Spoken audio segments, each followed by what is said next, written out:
نبی پاک صلی اللہ تعالیٰ علیہ وآلہ وسلم نے کچھ بچا کے نہیں رکھا، بچاتے نہیں تھے حضور۔ یہ حکم امت کو نہیں دیا کہ تم سارا کچھ اللہ کے راستے میں خیرات کرو۔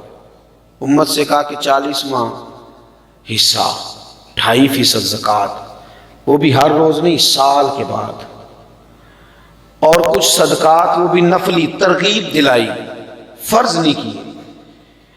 حج اس پر خرچ ہوتا ہے تو زندگی میں ایک بار، امت پر پابندی نہیں لگائی۔ بلکہ ایک صحابی سونے کا انڈا لے کے حضور کی بارگاہ میں آئے کہ یا رسول اللہ میرے پاس یہ ایک سونے کا انڈا تھا، میں لے آیا ہوں اور یہی ہے میرے پاس، اس کے علاوہ کچھ نہیں۔ ایک طرف سے لے کے آئے تو حضور نے رخ اس طرف کر لیا، ادھر سے آئے تو حضور نے ادھر کر لیا۔ وہ کئی جانب سے آئے اور لا کے انہوں نے حضور کی بارگاہ میں وہ انڈا پیش کیا سونے کا، اور ساتھ یہ بھی کہہ رہے تھے حضور میرے پاس یہی ہے اور کچھ بھی نہیں۔ تو نبی کریم علیہ السلام نے فرمایا اس طرح نہ اللہ کے راستے میں خیرات کرو کہ پھر تم کسی کی امداد کے منتظر ہو جاؤ، پھر تم خود سوال کرتے پھرو، اس طرح نہ کرو۔ امت کو جو ترغیب دی وہ یہ دی کہ تم 40واں حصہ دو، اس طرح نہ خرچ کرو کہ تمہارے بچے کسی کے دستے نگر ہو جائیں۔ لیکن خود رسول پاک صلی اللہ تعالیٰ علیہ وآلہ وسلم کا یہ انداز تھا۔ سیدنا بلال حبشی رضی اللہ تعالیٰ عنہ فرماتے ہیں کہ میں نے تو یہ انداز دیکھا کہ ظاہراً موجود نہیں ہوتا تھا نا، تو حضور قرضہ اٹھا کے، میں کیا کروں، ہم لوگوں نے اندر پیسے رکھ کے اپنوں کو ضرورتوں کے لیے تڑپنے کے لیے چھوڑ دیا ہے، تجوریوں میں مال بھر دیا ہے، اور ہمارے اپنے ہیں جو تڑپ رہے ہیں، جو پریشان ہیں۔ ہم ہیلے بہانے کر کے طرح طرح کی چیزیں خود اپنے ذہن میں سما کے ہم نے اپنوں سے چیزوں کو روک لیا ہے۔ بڑی چیزیں ایسی ہیں جو ہمارے پاس پڑی ہوئی ہیں، لیکن ہم ان کا اظہار تک کرنا پسند نہیں کرتے، تحدیث نعمت کے طور پر تذکرہ کرنا۔ اگر قرضے چڑھ جائیں، کاروبار نہ چلے تو دنیا کو بتاتے ہیں، اور اگر بہت زیادہ اللہ تعالیٰ نے نواز دیا ہے اور ہماری ضروریات سے بہت بڑھ کے رب کریم نے ہمیں دیا ہے، اس کا تذکرہ کرنا پسند ہی نہیں کرتے۔ سنن ابو داؤد شریف میں روایت موجود ہے، حضرت سیدنا بلال حبشی رضی اللہ تعالیٰ عنہ فرماتے ہیں کہ میں قرضہ لے کے آتا تھا، کسی مسلمان کو کپڑے کی ضرورت ہوتی تو میں وہ کپڑا اسے پہناتا حضور کی طرف سے، نبی پاک کے نام پہ قرضہ اٹھا کے۔ کھانے کی ضرورت ہوتی تو کھانا کھلاتا۔ کہتے ہیں کہ یہودی مجھے ایک دن ملا تو کہنے لگا بلال لوگوں سے جو قرض لیتے ہو تو میرے پاس پیسے پڑے رہتے ہیں، مجھ سے لے لیا کرو۔ کہتے ہیں میں اس سے ایک مقررہ وعدے کے مطابق قرض لینے لگا اور حضور کے مہمانوں پر خرچ کرنے لگا۔ پھر ایک دن وہ کچھ تاجروں کے ساتھ میرے پاس آیا اور کہنے لگا کہ تمہیں پتہ ہے نا تھوڑے دن رہ گئے ہیں وعدہ پورا کرنے میں، اگر تم نے قرض واپس نہ کیا تو میں تمہیں پھر سے لے جاؤں گا، غلام بناؤں گا اور بکریاں چرانے پہ لگا دوں گا۔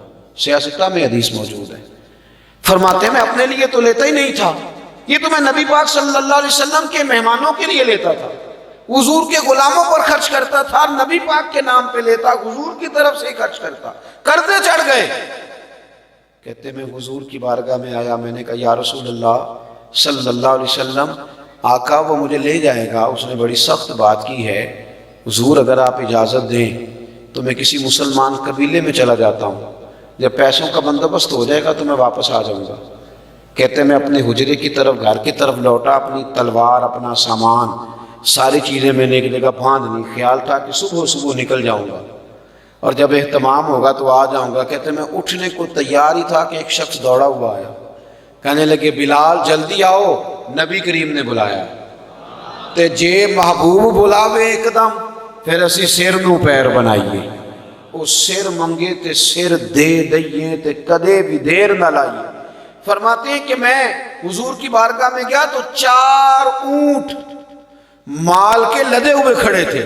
حضور فرمانے لگے بلال مبارک ہو، رب نے تیرے لیے بندوبست کرا دیا، اس کو لے جا اور مال کو بیچ کے نہ قرضے اتار دے۔ حضرت بلال حبشی کہتے ہیں میں وہ سامان لے گیا، میں نے قرضے اتار دیے، حضور کی بارگاہ میں آیا تو نبی کریم علیہ السلام نے فرمایا قرضے اتر گئے؟ میں نے کہا اتر گئے۔ کہا کچھ بچا تو نہیں؟ کچھ بچا تو نہیں؟ یا رسول اللہ کچھ بچ گیا؟ تو نبی پاک نے فرمایا اسے بانٹ، اور بانٹ کے مجھے خبر دے۔ یہاں تو میرے بھائی پیسے کو یوں لوگوں نے تھام کے دل کے اندر جگہ دی ہے۔ میں کہتا ہوں کہ اپنے تڑپ رہے ہیں، اپنے قریبی، لیکن یہ کہہ رہا ہو حالات بڑے خراب ہیں، اسے پتہ ہے کہ میں نے بڑا کچھ سنبھالا ہوا ہے، اور اپنے قریبی لوگوں کو ضرورت ہے، وہ دلدل میں گر رہے ہیں، یہ ہاتھ نہیں پکڑ رہا، قرض خواہ آ کے انہیں تکلیف دے رہے ہیں، اور یہ آگے بڑھ کے تھوڑی سی امداد کرنے کو تیار نہیں ہوتا۔ حضور نے فرمایا جو بچ گیا وہ بھی بانٹ دے۔ کہتے ہیں میں بانٹنے لگا، عشاء کی نماز کے بعد نبی کریم علیہ السلام نے فرمایا بانٹ دیا؟ میں نے عرض کی حضور اب تو میں نے اتنا بانٹا ہے کہ مزید کوئی لینے والا بچا ہی نہیں۔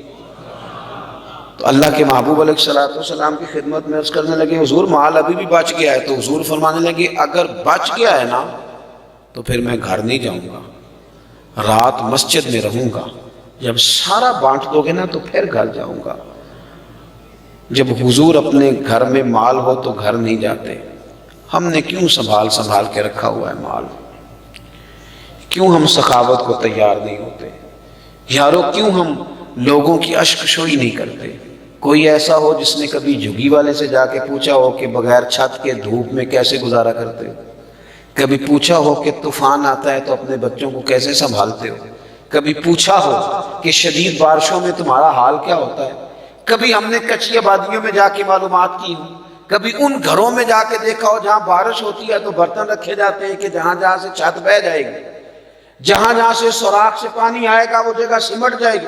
اندر دولتوں کے ڈھیر کس لیے لگائیں؟ اور اگر آپ کہیں گے کہ آپ کے سالے ثواب کے لیے آپ کے بچے بانٹیں گے تو جتنا آپ نے بانٹا اتنا ہی وہ بانٹیں گے۔ یاد رکھنا آنے والی نسل اس سے کہیں بڑھ کے دولتوں کو سنبھالنے والی ہے۔ میرے عزیز، اللہ کے پیارے رسول صلی اللہ علیہ وسلم نے فرمایا میں آج رات گھر نہیں جاؤں گا، مسجد میں سو جاؤں گا، پہلے بانٹ۔ حضرت بلال حبشی رضی اللہ تعالیٰ عنہ فرماتے ہیں میں اگلا سارا دن حضور کے حکم پر حضور کی طرف سے بانٹتا رہا۔ عشاء کے بعد نبی کریم نے پوچھا بانٹ دیا؟ یا رسول اللہ سارا بانٹ دیا۔ فرمایا چلو پھر گھر چلتا ہوں۔ پھر حضور گھر گئے۔ حضرت بلال کہتے ہیں مجھے یوں لگتا ہے کہ حضور کی خواہش تھی کہ ایسا نہ ہو کہ میرے گھر میں مال پڑا ہو اور مجھے رب کی بارگاہ سے بلاوا آ جائے، میں یہ نہیں چاہتا۔